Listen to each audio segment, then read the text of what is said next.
3, 2, 1. Uh-oh, there we go. And the reveal.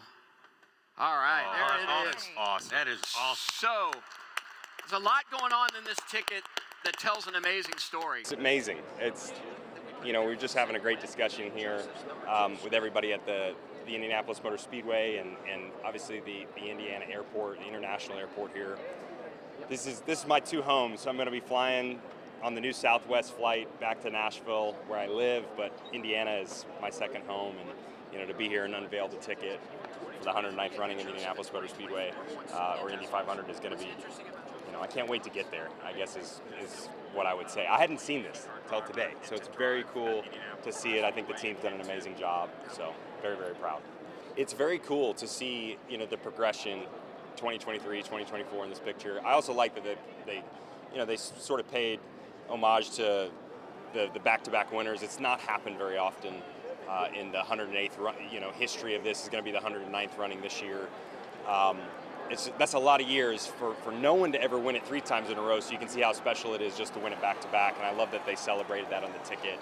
And each ticket, and what I like, Doug talked about this a lot, that when you come to the Indianapolis Motor Speedway, you come to the Indy 500, you're always going to have a beautiful piece of memorabilia. You're going to have a ticket, a physical copy, that you can hold and cherish. And there's just some things that you want to touch and feel and that you cherish for the rest of your life. And I feel like an Indy 500 ticket is that. So it's an honor to be on it and to celebrate the way we did today. The closer you get, the faster it goes. As far as getting to the race, I'm ready to go. It's been a long off season. Been great to start out just last weekend in St. Petersburg for round 1. Really excited about this whole championship. As much as I love the Indianapolis Motor Speedway and I dream of the Indy 500, I'm very focused on the championship too, and that's why today is so fitting to go to Nashville. That's where we're going to end our season, at the end of August. So there's a parallel between these two communities when you look at Indiana and the state of Tennessee, and I just can't wait to get to May 1st. Let's try and check that box if we can, and then we're going to continue on and try and win the championship. I remember the second one almost more so.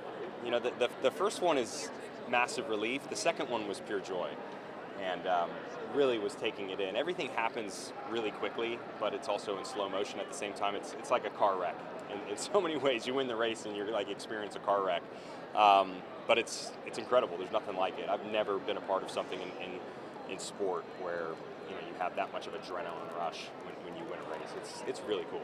Yeah, I don't know how that worked out. I mean, they're unique tickets that have never looked quite like this or been constructed in this way, and it's a big honor. I love that the team, everybody at the Indianapolis Motor Speedway and IndyCar is they're continuing to evolve, but they somehow keep the tradition alive.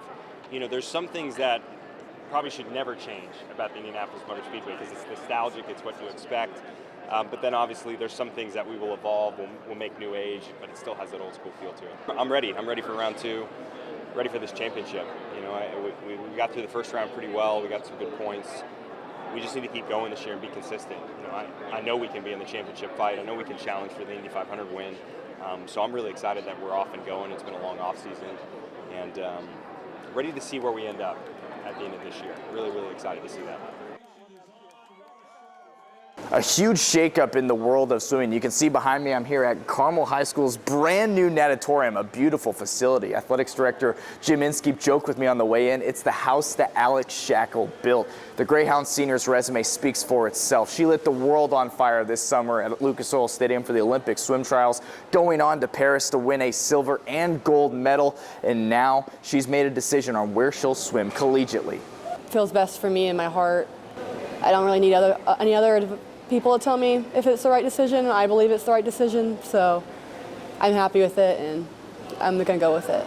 Originally, Shackell was committed to Cal. She decommitted this past fall and was content on taking a gap year. Now, that's no longer the case. After careful thought and consideration, Shackell announced she will be committing to IU. I want to go somewhere that's gonna make me better either way. I want to be surrounded by people who I want to make the drive down to. And that's what IU has provided me with. My dad and I have always talked about college swimming all the time, and it's what really fascinates me. And to be able to compete NCAA and not have to take the gap year that I was planning on and get to do it right away is exciting for me. I think what she's come to realize over time is how important her family is and that support system to her. Bloomington has so much to offer.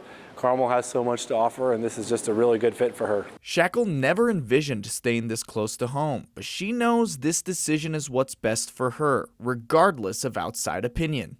Really happy with the decision, and I know there's been lots of controversial opinions on it, but that doesn't matter to me because it's my future.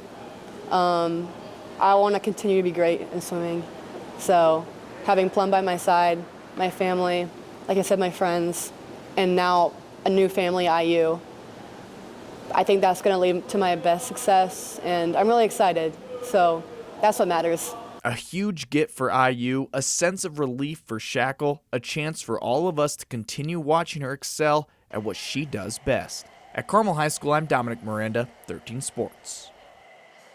Back on January 20th, the Lawrence North Wildcats girls basketball team dropped to 10-8 after a loss. Not exactly where you want to be and not exactly conducive to making it here to Gainbridge Fieldhouse to play for a state championship. What happened from there? They went on an unbelievable run, winning 9 games in a row, culminating in hoisting the state championship trophy over the weekend. What a game it was at Gainbridge Fieldhouse, and what an environment as Lawrence North beat Warsaw to win a state championship for the first time since 2020 and just the second time in school history. They claimed that state championship trophy from 10-8 in late January to 19-8 and state champions. The Wildcats went on a dream run. Why not, right? Why not this group? Why not us? This group has bought into each other. They've been knocked down together, and they continue to pick each other up. I'm very, very proud of them and what they've accomplished. Being a senior, being a part of this group to bring it back to the school and bring Ellen our second girls basketball championship, it just means so much to me. I've waited for this moment since I put on a jersey, since I've seen Ellen play. It just feels really good.